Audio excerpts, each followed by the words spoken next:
وكما عبد الرزاق خليف أحمد سامين intee leg ayaa uu ku leeyahay siyaasadda gobolka Sool iyo guud ahaan Soomaaliland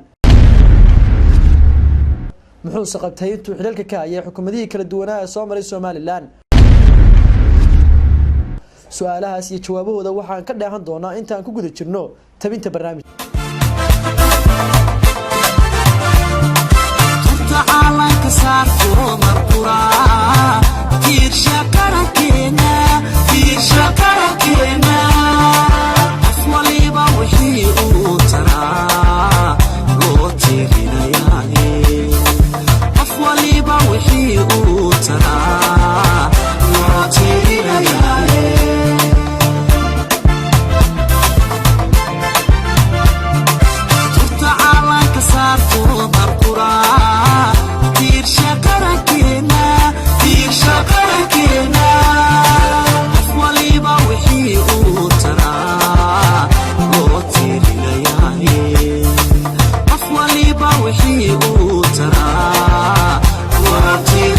خليف أحمد وعداد سياسات وحنا كمد يعني شخصيات فرق تريسا وحلقا سامين سياسات كله قبل كسول يجودهم بسوماليلاند يسوون عبد الرزاق خليف أحمد وشركة صنعدي وساردها التلحيس كجناع السجاء حولها جود يجورينتا يسوون دمان انتو كسر شقيري وساردها سيو قبطي وقبض المقضاء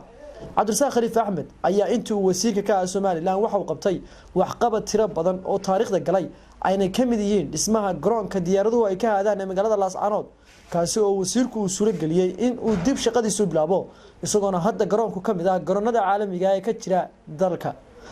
waxaan rajaynaynaa insha Allah taala wixii kale ee ka dhiman sidii aan markii hore xusayaynu garoonka joognay oo qalabkii isgaarsiinta ugu horeeyo oo kuwa uu hadda wasiirku sheegay ay xayndaabku oo aynu nabadgelyadii gaadiidka iyo dadka wasaynu ilaalino ay ku xigaan inay si dhaxsaa u horgali doonaan tadismuhu inay waqti qaadan doonin baan rajaynayaa inay bari wixii ka bilaabmo dhismuhu bilaabmo waxaan rajaynayaa insha Allah taala waxyaabo badan oo horumarana oo kalena inaynu qabanno waad ogeydeen waxaynu dhagax dhignay wadooyinkii iminka farduus waxay kiiloomitir ka tabar lagu dhisay waa garoonkii aanu dhagax dhignay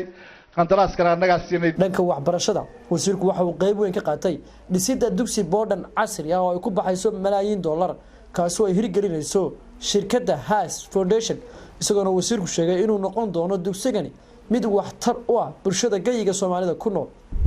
waa barnaamij aad u weyn waxtarna u leh gobolka iyo dadka iyo deegaanka waxtar u leh waxa uu waliba qiimo gaar ah u sileeyahay waxaad moodaa xiliyadan dambe in تعليمتي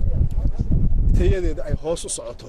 عبد الرزاق خليف أحمد سيدو كله وحو قيب وين كقاتي شقاقة ودحيسين لما بيلود أو ولا لا كوا سيو كلا دجاجنا ذا يجوري يأوج سونا عبد الرزاق خليف أحمد وكقول يستي حلك جاريس تشقاقة عسي عبد الرزاق خليف أحمد وحو أنت بدن حكومة وكتر سنة أيو كلا اللي تري تبشر لك سامي قيب سجى جولة ذا برج الصوماليلاند ويا ذو عبن شيرين تذكر كل دجاجنا ذا سي حيت تبشر هيك شره in qaab ka duwan qaabka hadda loo soo bandhigo lagu soo bandhigo tusaale ahaan mar dhaweyd baad waxaad su'aal baad weydiisay ahayd haddii aad xalka ka tagto ma laga yaabaa sidii qoladii hore ay u tageen oo kale ay u tageen xal maaha in qofku uu tago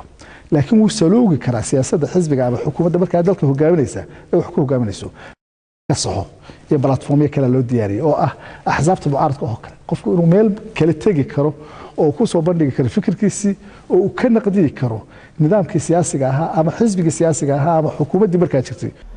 bulshada ayaa marqaati ka ah waxqabadkii tirada badnaa uu qabtay gobolka Sool iyo guud ahaan Soomaaliland muddadii uu xilka ka hayay xukuumadihii kala duwanaa ee soo maray Soomaaliland oo muuqdaan Laascaanood ka qabateen kulmiye intaad xilka hayseen Laascaanood waxqabad labaad ka qabateen عبد الرزاق خليف أحمد وحاو ugu dambeyn iska caslay cilkii uu ka hayay xukuumadda Soomaaliland isagoona kamid ahaa tiro wasiir ah oo galin cad ka dheeranay xukuumadda in xubinnimadii golaha wasaaradda ee aan ka hayay xukuumadda uu madaxda ka yahay madaxweyne Axmed Maxamed Maxamuud Siilaanyo ee ahayd wasiirka wasaaradda howlaha guud gaadiidka iyo guriyeynta inaan iska caslay marka koowaad marka labaadna xubinnimadii xisbiga kulmiye golaheeda dhexe iyadana sidaas leeg marka saddexaad xubintii guddiga fulinta xisbiga kulmiye aan ku jiray iyadana inaan iska casilay hadal badan ma rabo halkan inaan ka idhaahdo laakiin kaliya waxaan rabaa inaan sheego nin gabiyey oo loo jeedo Cali Dhuux baa wuxuu yiri rag cadaalad waaya sidii cawsha kala yaac cabdirasaaq khaliif hadda waxa uu xubin muhiim ah oo miisaan leh ka yahay xisbiga mucaaradka ee wadani isagoona taageerayaal badan ku leh gobolada bariga iyo gaar ahaan gobolka Sool waxa uu maanta ay tahay commitment inay halkan uu ka galo in isbahaysiga ay ku qanceen barnaamijka ay la yimaadeen markay ku wada hadleen xisbiga wadani inay ku qanceen inay xisbiga wadani ka mid noqdaan cudud iyo aqoon iyo karti wixii ay lahaayeen ay ku biiriyaan marka kuwaad inay commitment ka dhawaaqo ay arrin soo taagay bulshada ku dhaqan gobolka Sool ayaan ilaawi doonin wax qabadkii muuqday oo intuu xilalka kala duwan hayay Cabdirasaaq Khaliif Axmed oo ku qabtay gobolka Sool barnaamijka waxa idin soo diyaariyay idinna socodsiinayay Mukhtaar Cabdi Jaamac